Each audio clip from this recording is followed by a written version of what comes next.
ایک بڑے صاحب تھے بزرگ اور اپنے نوجوان بیٹے کو بری طرح ڈانٹ رہے تھے سب کے سامنے،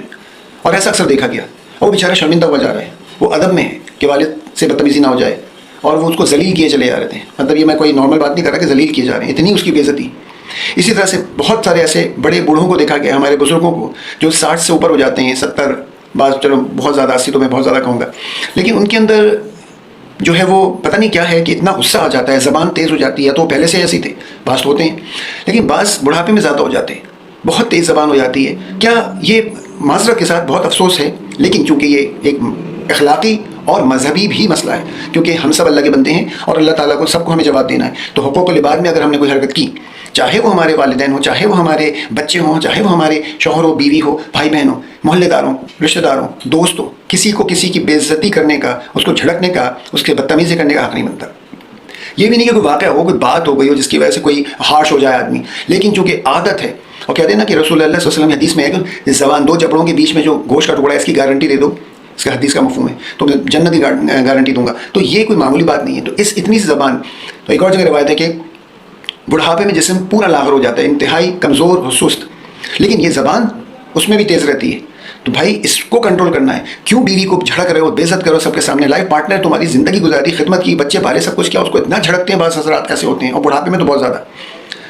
اور اسی طریقے سے اپنے بچوں کو، چلو چھوٹے تھے بہت ڈانٹا ڈپٹا پٹائیاں کی، سب کے سامنے بے عزت کریں، بھائی حتیٰ کہ عزت کسی کی بے عزتی کرنا یہ آپ کا بالکل نہیں آپ کا حق بنتا۔ بچوں سے لوگ بڑے تمیز سے آپ، جناب ہمارے والدین سے آپ کر کے بیٹا آپ کر کے بات کرتے تھے، سمجھاتے تھے، تو باتوں سب کے سامنے پیچھے بولتے تھے، تو یہ کیوں تربیت نہیں آئی؟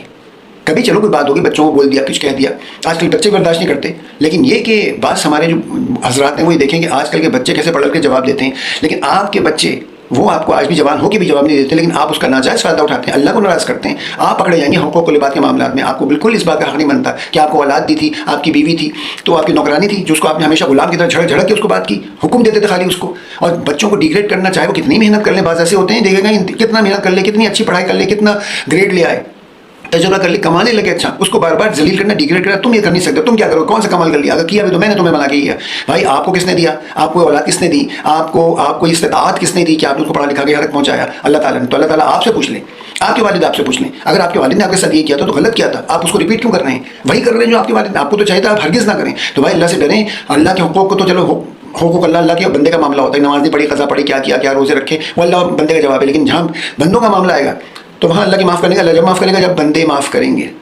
تو اس کو بہت غور کریں ہمارے بزرگ حضرات، اور یہ دیکھ لیں کہ ان کو اللہ کو جواب دینا ہے، لوگ دوسرے خاموش ہیں، ان کی بے عزتی، ان کی بدتمیزیاں برداشت کر رہے ہیں، ان کی زبان درازی برداشت کر رہے ہیں، تو ہرگز کا مطلب نہیں وہ الحاظ کر رہے ہیں، لیکن آپ کے ساتھ بہت برا